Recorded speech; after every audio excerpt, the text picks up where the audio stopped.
As far as I'm concerned, the impeachment is an enormous fraud. This is the Democrats, the deep state, the swamp, the establishment, the insiders, whatever you want to call it, striking back against President Trump because they feel that they can't control him, they can't manipulate him as well as they would like, and they're very concerned about that.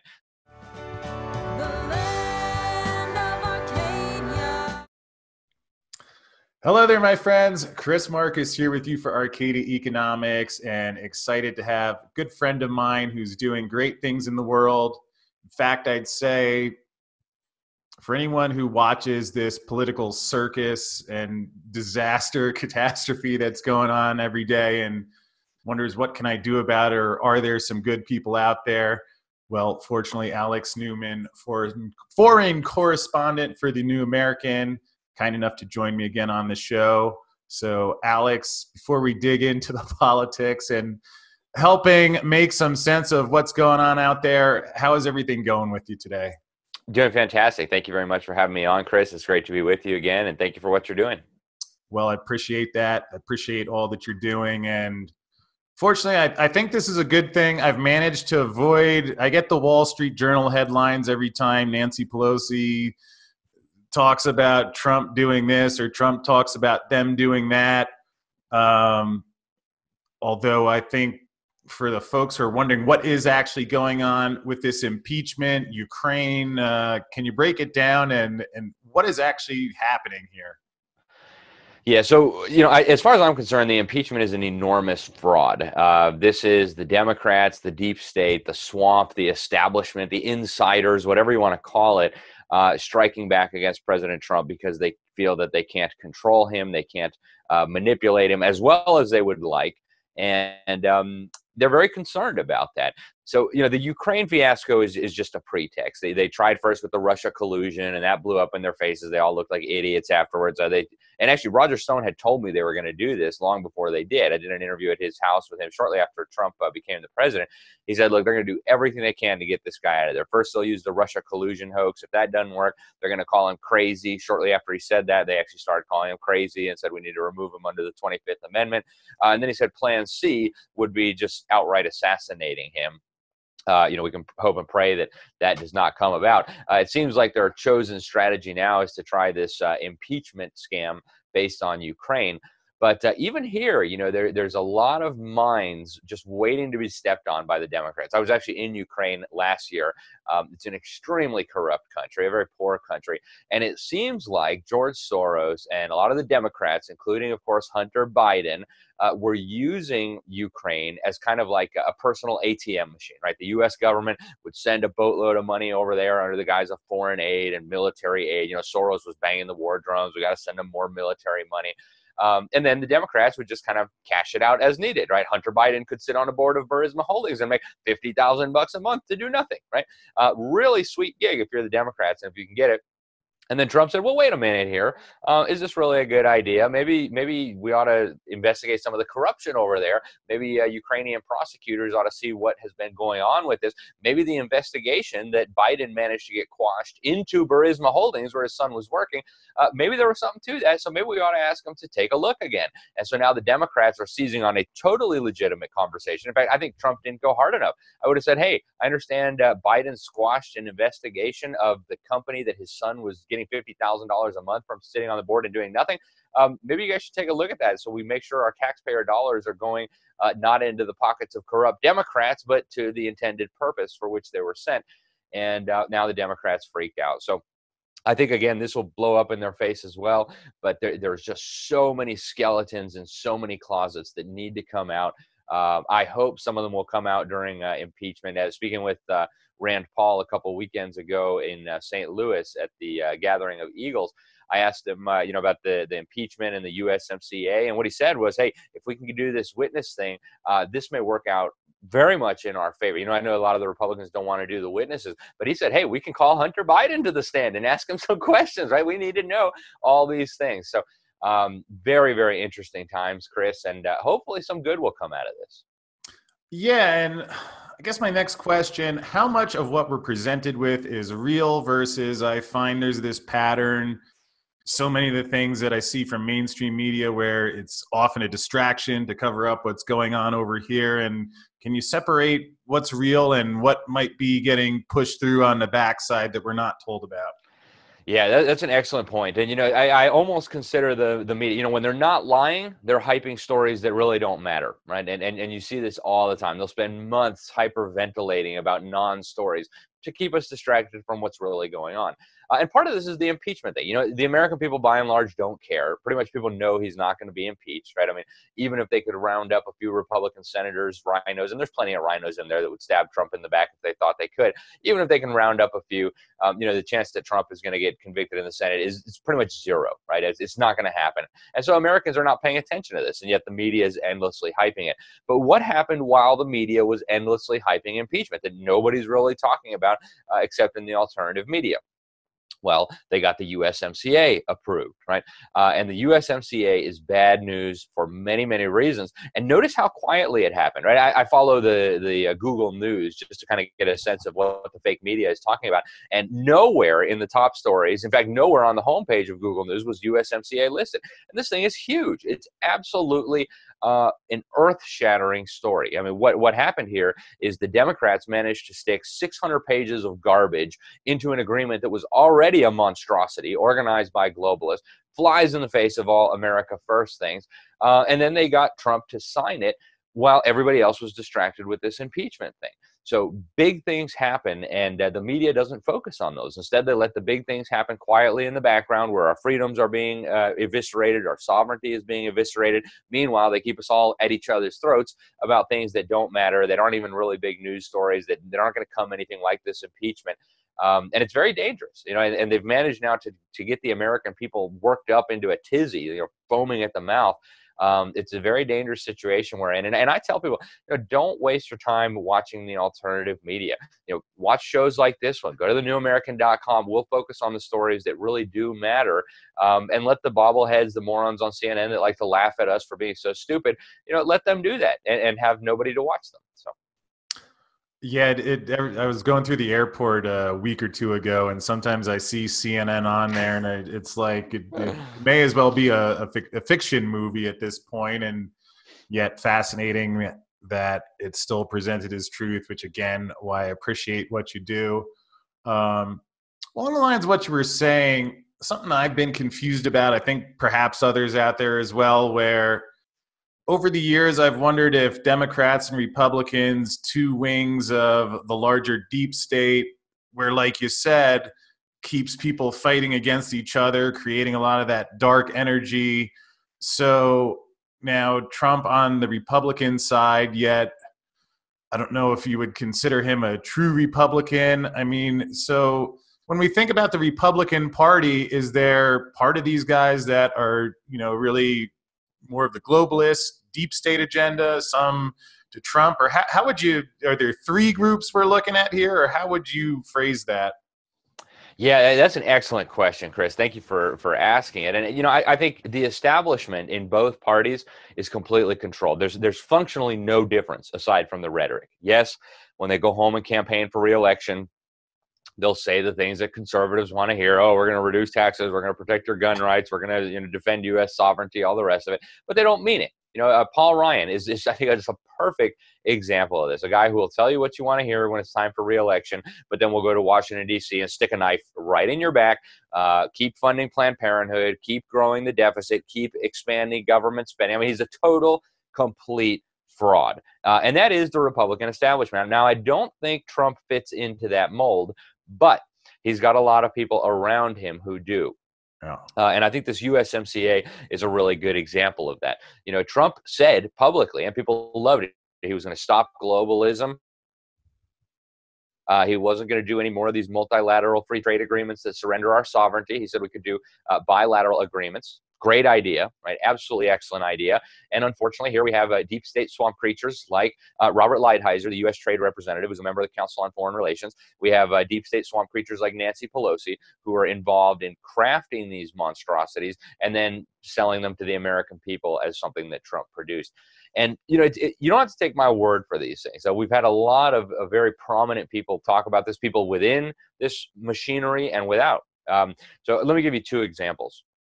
When I talk about the deep state behind the deep state, I'm really talking about a set of kind of secretive and semi-secret organizations. Now, on the inside, I actually have a book behind me. I don't know if you can see it in the screen. It's called Tragedy and Hope. It's by a guy called Carroll Quigley. And this guy says in the book that he doesn't use the term deep state. That's kind of modern terminology. He talks about the Anglo-American establishment. And he talks about how a group of conspirators set up a thing called the Round Table groups over 100 years ago. And he says they operate primarily through front groups. In the United States, the primary front group is the Council on Foreign Relations, which, Hillary Clinton, while she was Secretary of State, said they tell her what she should be doing and how she should be thinking about the future. And, the parent corporation of Fox News Corporation, is a corporate member of the Council on Foreign Relations.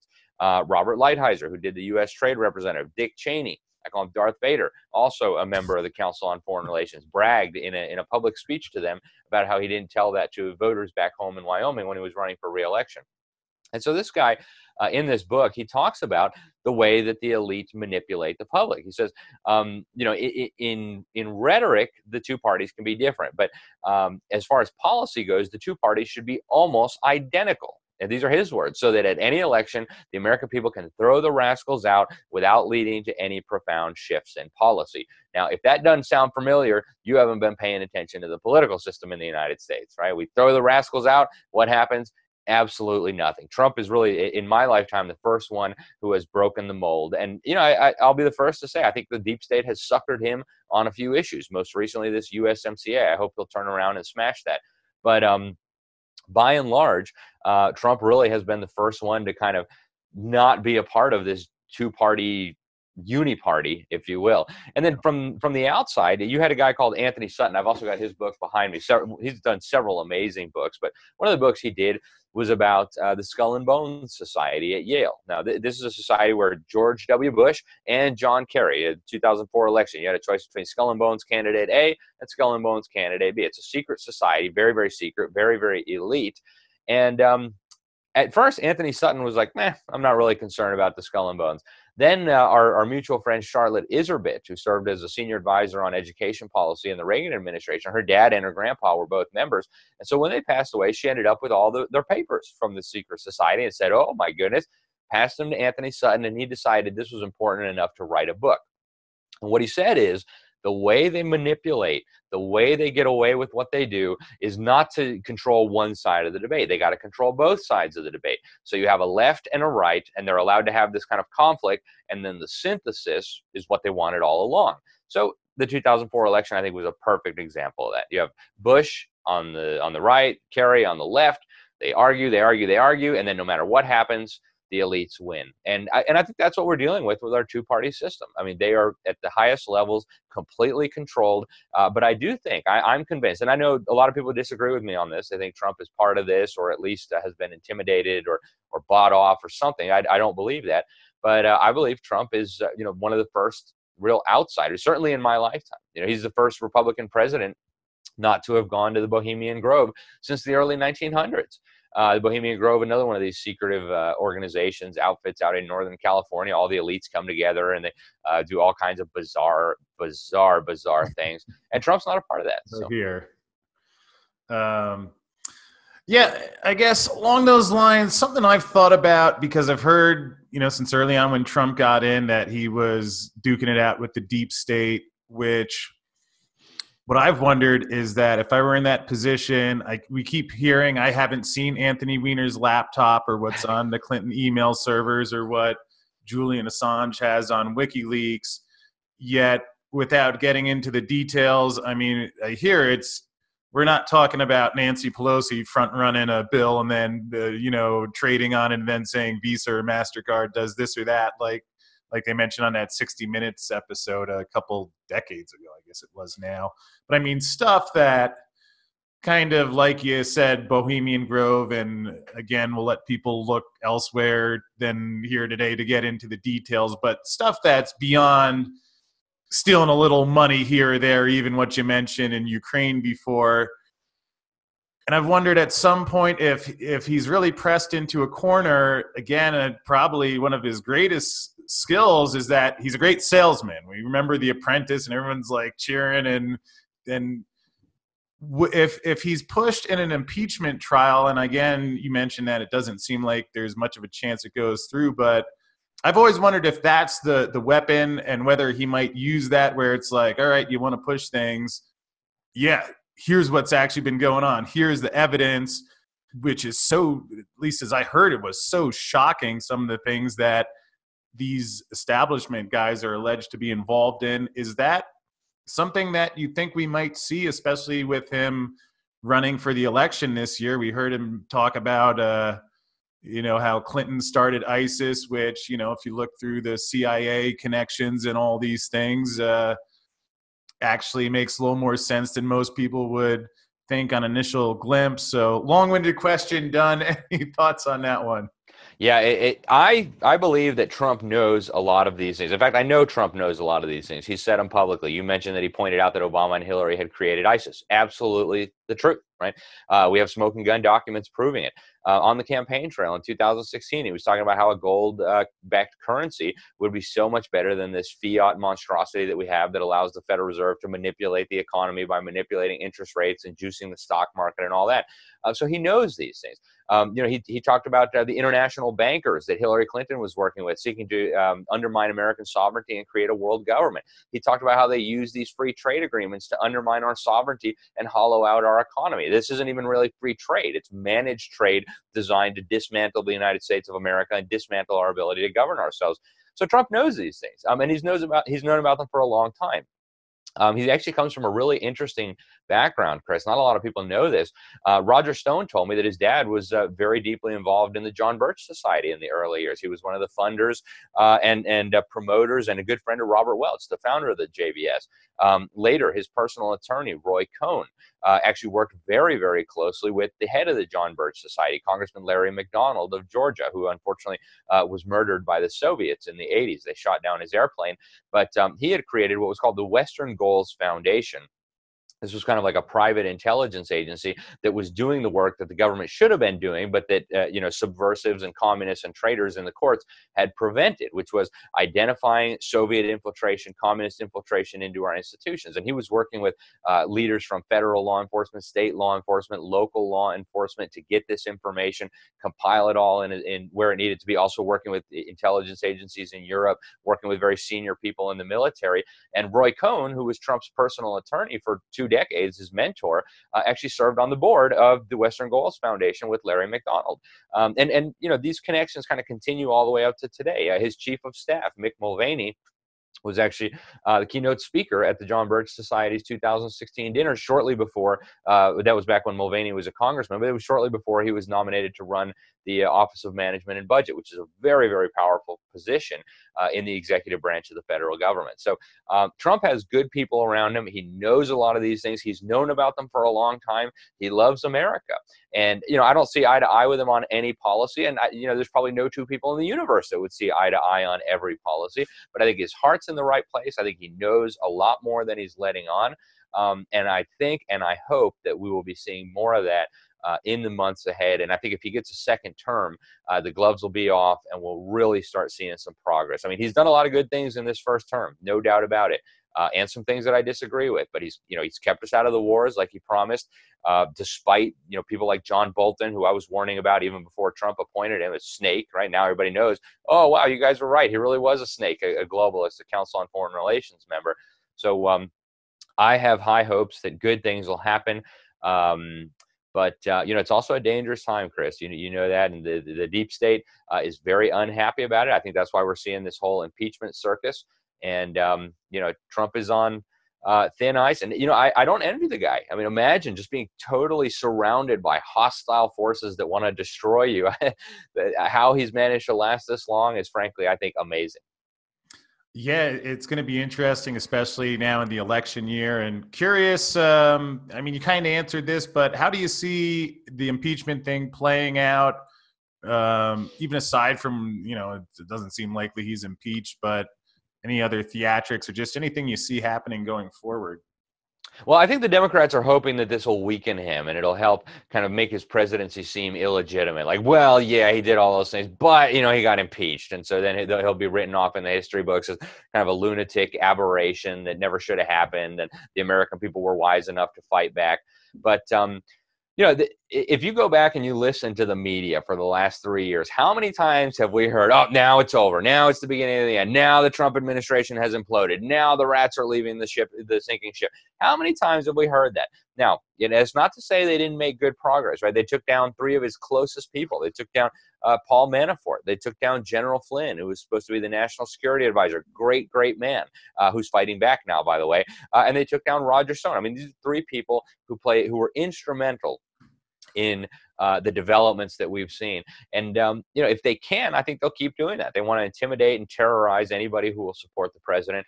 But I'm hoping for good things. I think the 2020 election is basically Trump's. It's in the bag, absent some sort of massive vote fraud, absent some sort of, crazy false flag attack, something like that.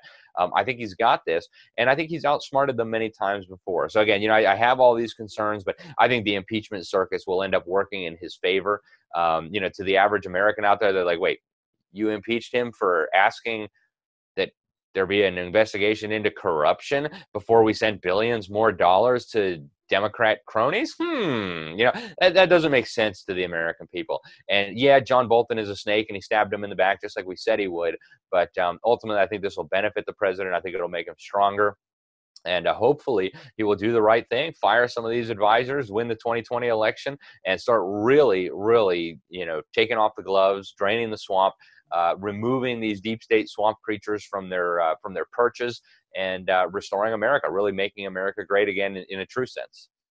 Yeah, hopefully we can remove Goldman Sachs from the economic cabinet. That Amen. was maybe we'll dig into that one next time. But Alex, appreciate you shedding some light, because there's so much I don't even know if you call it information stuff out there, and appreciate you shedding some light in what's really going on. Perhaps just in wrapping up, you can let folks know where they can read your work and stay posted.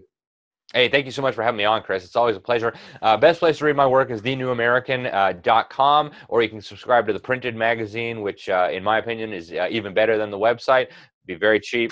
And then, if you search for me online, you'll find my stuff all over the place. I've written for, dozens of magazines and newspapers, still write for a lot of different clients. And you can find me on YouTube, even though YouTube broke their algorithm, social media and all those things. And thanks again, Chris, for having me. It's really a pleasure. Yeah, and actually one last note, how is everything going? I think folks heard this last time, but for those who haven't, you've been doing a lot of homeschooling, helping future generations so they don't get sucked into the Rothschilds program like I did on the East Coast. How has that been coming along? Very good. I thank you for asking, Chris. Actually, we're going to press right now with round 2. I was going to see if I had a magazine handy here, but we're now putting out a second edition of the special report on rescuing our children. I'm going to keep doing a lot of speaking. I've got a little speaking tour coming up in Utah in March. Then I'll be in Tennessee, be in Texas, be in all up the East Coast this summer. So we're hoping to get 1 million copies of that out, rescue millions of children from government indoctrination. And, things are going well. We put some videos out there now that have been seen many millions and millions of times. So the word is getting out. Parents are removing their children, which is, probably the single best thing an individual and everyday American can do to preserve liberty, to preserve our country, to preserve our civilization for future generations, is remove your children from the indoctrination. And the project's going very, very well. We've got some amazing people on board with us right now. We launched a new ministry called Public School Exit to help parents get their children out. And that's the goal, man. We know we can't get them all, but if we can get a few million, if we can get 10 million kids out of the system and into good, high-quality educational programs at home or in good private independent schools, we will be well on our way to securing a future for this country and for liberty. Or learning from actual real-life experts on YouTube rather than getting Keynesian MBAs or stuff like I did, or getting some of the information you're putting out there. We will have that link right below. So that's right, folks. Go there, click on it, and you can get Alex's report. Alex, it's a pleasure as always. I sure admire what you're doing. You go right into the heart of the jungle and say the truth and what you really feel. And hopefully we have more folks like you going forward. Great example and inspiration to me. So I thank you, and we'll look forward to doing this again soon. Thank you so much, Chris. Always a pleasure. So that is today's episode. I do thank you for spending some time with me and hope you enjoyed it. If so, go ahead and hit that subscribe button, and I'll see you again soon.